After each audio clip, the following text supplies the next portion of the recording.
السلام علیکم۔ کراچی میں انتہائی دلخراش واقعہ۔ نیو کراچی 2 منٹ چورنگی کے قریب تیز رفتار ٹریلر نے موٹر سائیکل سوار کو کچل ڈالا۔ علاقے میں صف ماتم بچھ گئی۔ کیا آپ حالات حاضرہ سے آگاہی حاصل کرنا چاہتے ہیں؟ خبر کے پیچھے چھپے اصل حقائق جاننا چاہتے ہیں تو ابھی سبسکرائب کیجئے جلمل پاکستان کو اور ساتھ ہی گھنٹی کے نشان پر کلک کر دیں۔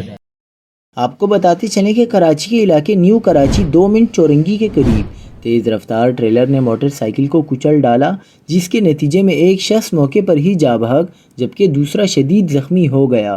واقعے کی اطلاع ملتے ہی پولیس اور ریسکیو ٹیمیں فوراً موقع پر پہنچ گئیں۔ لاش اور زخمی شخص کو قریبی اسپتال منتقل کیا۔